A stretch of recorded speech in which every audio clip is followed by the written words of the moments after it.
Fala pessoal, tudo bem com vocês? Eu sou Tainá Fiore, aqui do Empório do Futebol Feminino, e hoje a gente bateu um papo muito legal com o Jonas Urias.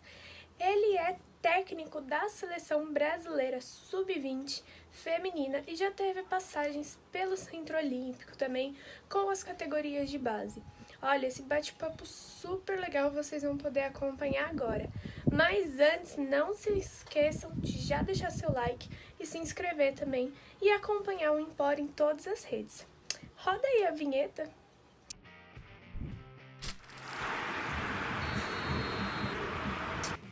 Bom, Jonas, para a gente começar nosso bate-papo, a gente sabe que muita gente associa o futebol feminino com uma técnica mulher, né? E aí eu gostaria de saber de onde surgiu esse seu interesse, de onde surgiu essa sua paixão para começar a treinar mulheres e treinar o futebol feminino. Bom, primeiro, um prazer enorme estar falando com vocês. Bom, o futebol feminino, na verdade, ele me escolheu primeiro. Eu estava na Universidade de São Paulo, cursando esporte, né, o bacharelado em esporte, quando, em 2010, o Arthur Elias, que na época estava como treinador e supervisor do Centro Olímpico, né, ele me convidou para ser auxiliar técnico da categoria Sub-15. E foi onde eu entrei no futebol feminino e eu me deparei com o Centro Olímpico, que tinha categorias de base em 2010, né? Nossa, com um processo bem definido, com realmente um esporte de alto rendimento, e aquilo foi apaixonante, assim, todo aquele contexto, a qualidade das meninas, a dedicação, toda a história delas e tudo que elas colocavam em campo ali quando elas entravam para treinar, e também toda a estrutura, tudo que tinha o Centro Olímpico na época, né, e tem até hoje, e que condiciona muito bem assim o trabalho de quem está ali, né? Então eu acho que todos ganham muito com aquela estrutura. Então foi apaixonante e desde então assim nunca mais saí do futebol feminino e tenho muito orgulho assim de poder fazer parte dessa história recente da modalidade de alguma forma. E esse seu trabalho, né, dentro do Centro Olímpico, a gente sabe que é uma das bases que é a maior base que a gente tem aqui no futebol feminino. Eu gostaria de saber como você acha que esse projeto realmente transforma a modalidade? Que interessante isso. Eu acho que a primeira questão é porque ele dá condições, né, mínimas, mas acho que mínimas, mas adequadas, né? Condições adequadas para meninas de idades menores, né? Num momento onde raríssimos lugares proporcionam um ambiente positivo para que elas joguem futebol, ali elas encontram um reduto de segurança, de alegria, de empatia, identidade, né? Então, outras com a mesma história, outras com o mesmo jeito, com as mesmas dificuldades e com as mesmas paixões, né? Então, elas se juntam. Eu acho que isso é muito forte. Então, quando você quando você associa emocionalmente, né? Você cria sentimento por aquilo que você faz. Eu creio que isso traz muito potencial para o que você está se dedicando, aquilo que você se dedica. Eu acho que isso serve para tudo. Então, eu acho que essas meninas encontram isso lá e, por isso, aquele ambiente é, sim, transformador. Então, eu me chamo Helena, é um prazer estar aqui contigo. E ainda sobre o Centro Olímpico, eu gostaria de saber como era o seu relacionamento com os pais dessas meninas. Porque muitas vezes a gente acaba, quando eu jogava assim na escola e tal, às vezes a gente via que tinha pais que tinham certa resistência, sabe, em deixar as meninas jogarem quando era um treinador homem. Eu queria saber como é que era a sua relação com os pais dessas meninas e se na seleção ainda tem essa proximidade com os pais, como é que é esse relacionamento? Bom, primeiro, lá o processo da jogadora entrar no Centro Olímpico, eu acho que ele começava bem assertivo, assim. Então, nós convidávamos os pais, né? A atleta não começava a jogar sem trazer o responsável a gente apresentava o Centro Olímpico para eles, né? Era sempre assim. Então, primeiro a gente apresentava o Centro Olímpico.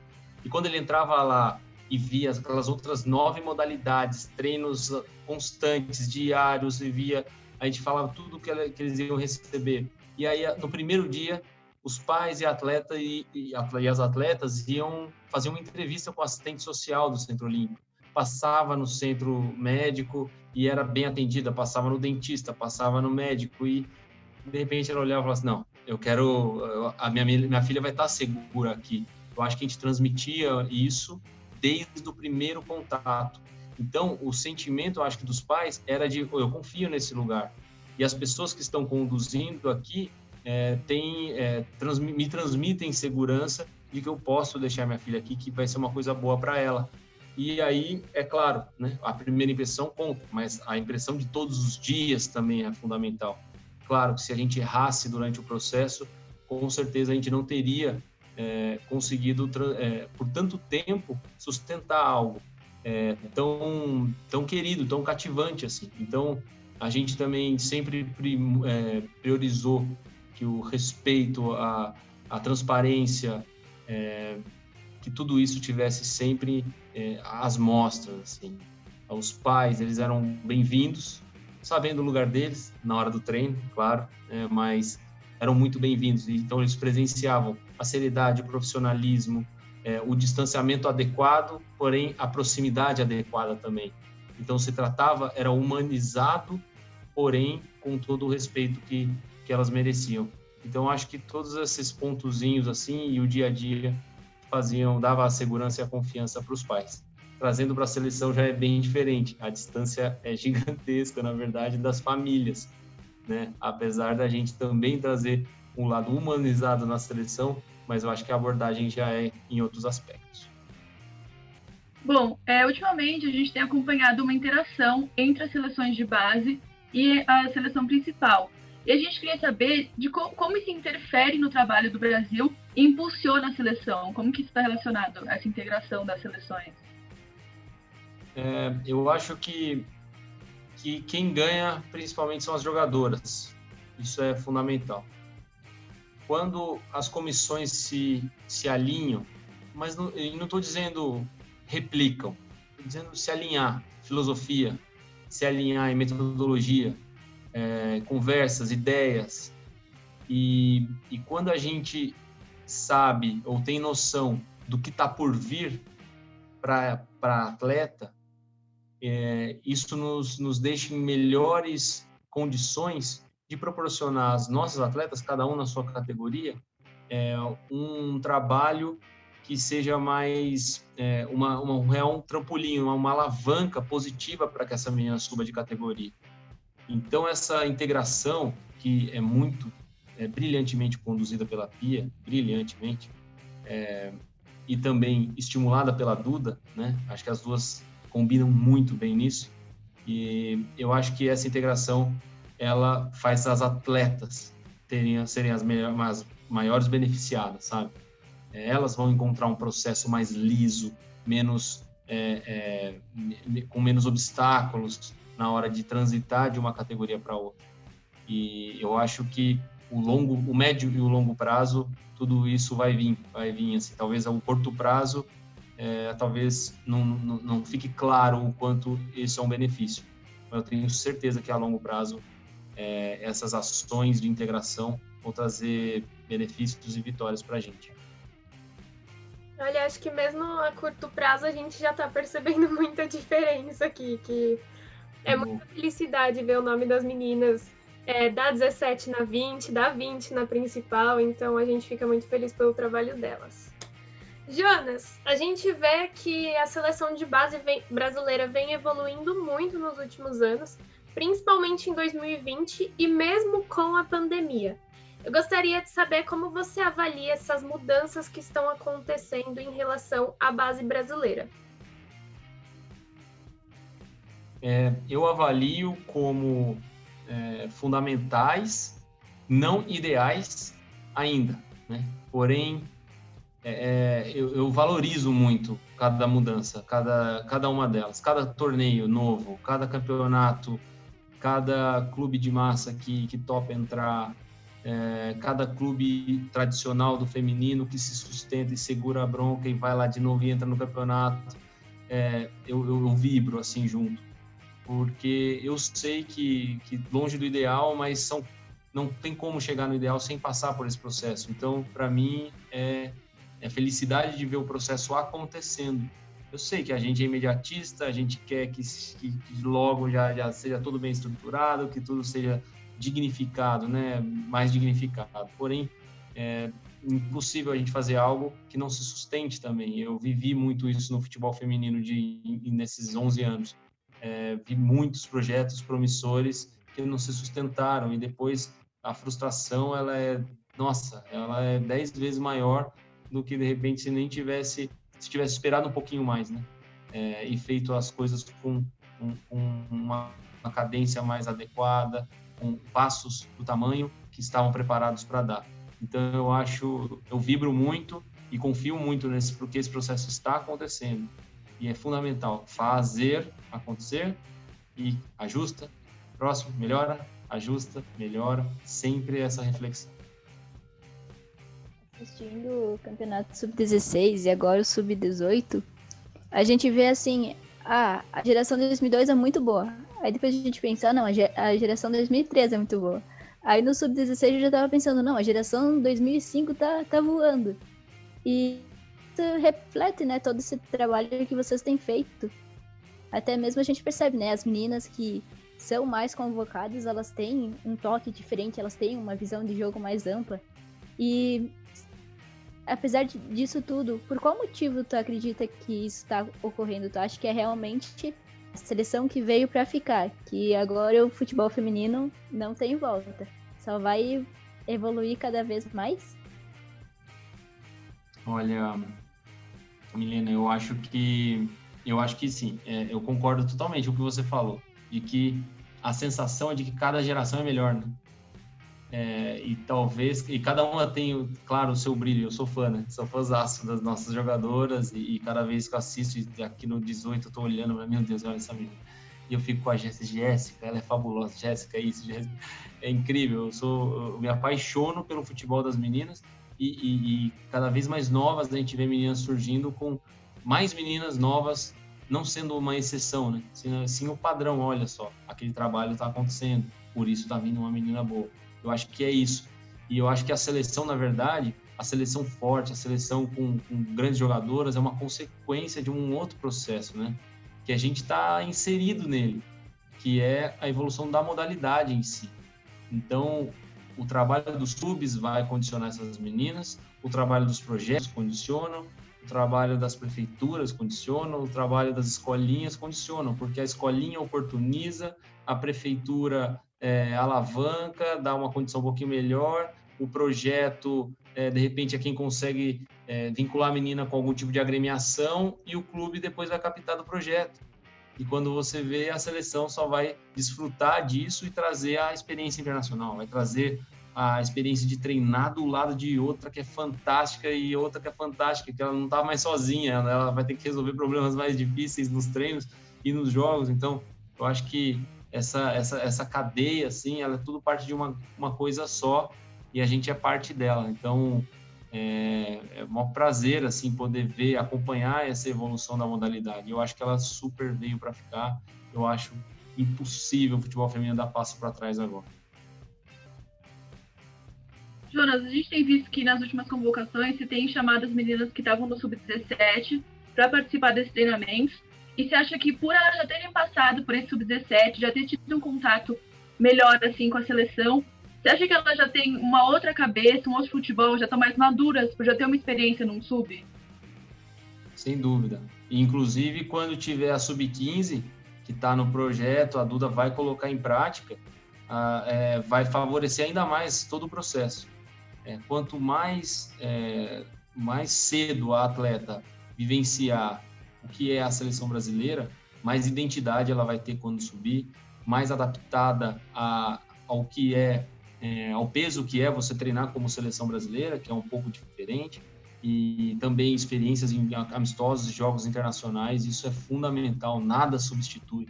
Não imagino o quanto a gente lamentou o cancelamento da Copa do Mundo, nada vai substituir uma Copa do Mundo, uma vivência numa Copa do Mundo para essas meninas. Então, eu creio sim que quanto maior vivência dentro das seleções e quanto maior também a integração e essas possibilidades da gente trazer uma jogadora que está se destacando lá embaixo, ok, ela se destaca, ela é uma menina que está arrebentando na 17, ou traz uma convocação na 20, faz ela sentir o próximo passo, faz ela se sentir estimulada, faz ela ver que a dificuldade vai se tornar outra e que ela continue se cobrando para isso, assim como as nossas jogadoras fantásticas da Sub-20, dessa última geração 2000, 2001, experimentaram a seleção principal e depois voltaram para a gente falando assim, cara, o que é aquela velocidade de jogo, cara, professor, a gente tem que treinar muito mais, a gente tem que buscar muito mais. Então, são coisas muito positivas para a evolução, para o desenvolvimento das meninas.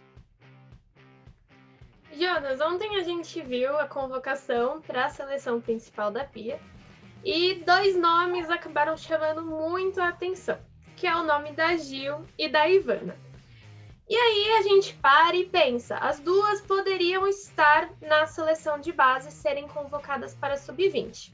Então, primeiro, eu gostaria de saber se você acredita que nesses casos dessas jogadoras que têm dupla nacionalidade, que podem ir para outra seleção, é certo elas já serem convocadas para uma principal?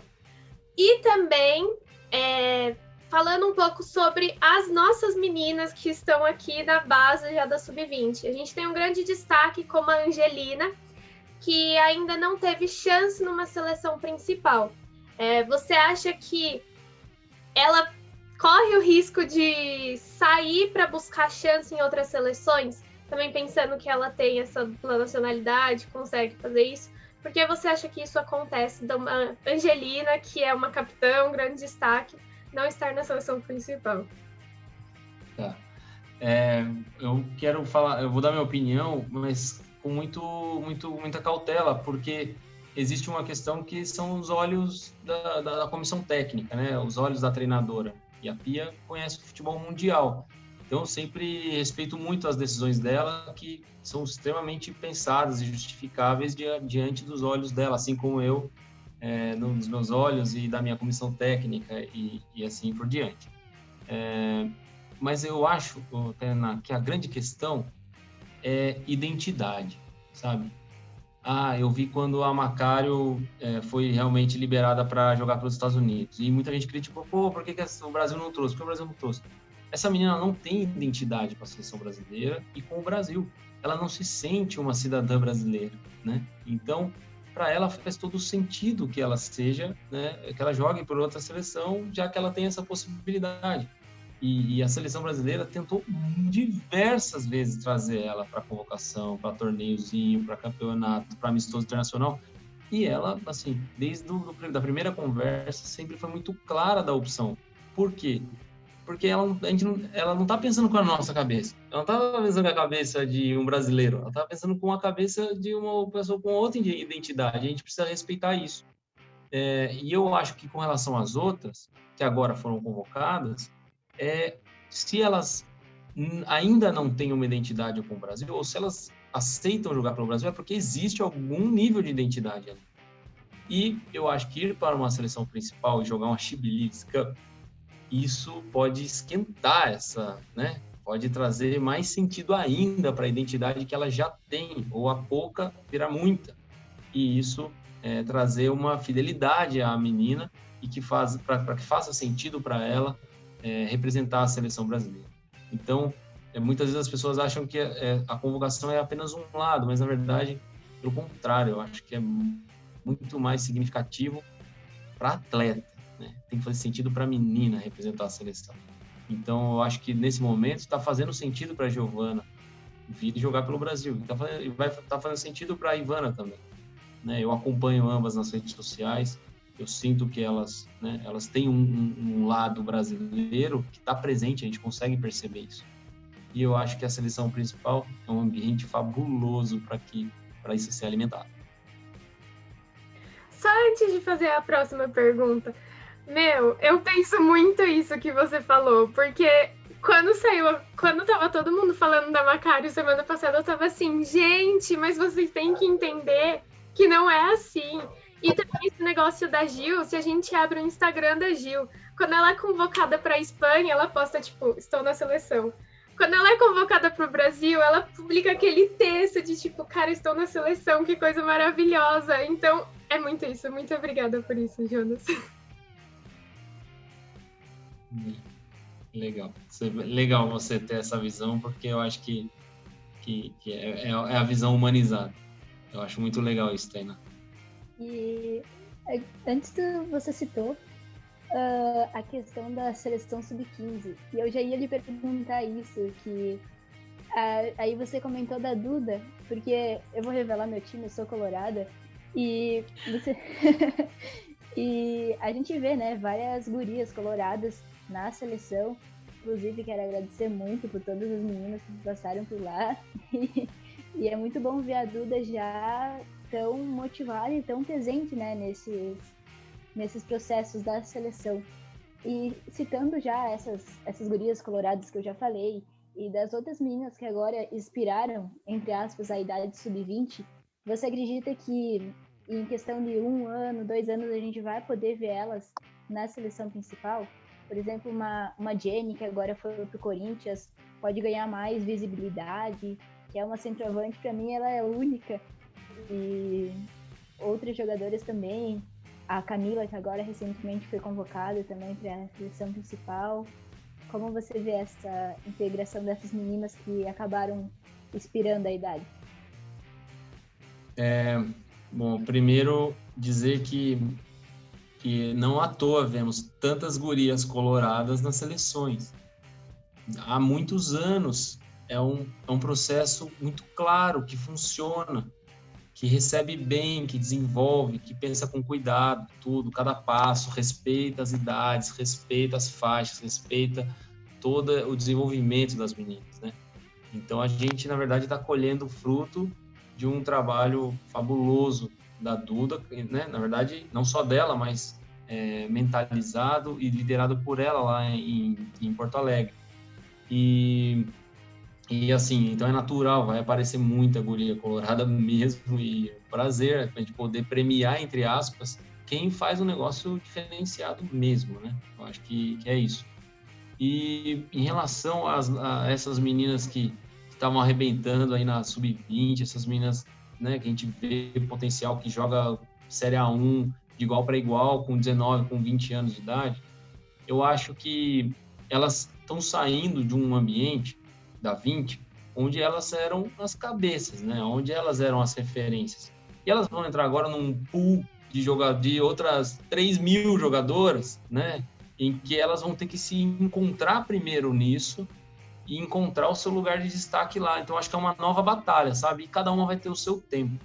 Pode ser que uma rapidamente já consiga criar seu espaço, se destacar na primeira divisão e, de repente, ir para a Europa ou para os Estados Unidos e começar a fazer diferença. E quando a gente piscar o olho, ela está na seleção principal e tendo impacto no jogo. Pode ser que outras sejam daqui, sei lá, quando ela tiver 26 anos, né, 27, ou de repente num auge técnico, tático, físico ali com 29, beirando 30, as meninas a gente tem visto elas auge físico e técnico, tático com 31, fantástico, sabe? Talvez seja lá, e não quer dizer que o processo deu errado, acho que cada uma vai ter o seu, mas o talento dessas é indiscutível. Você achou que acabou? Não, claro que não. Esse bate-papo foi muito bom. Então, vem para a parte 2.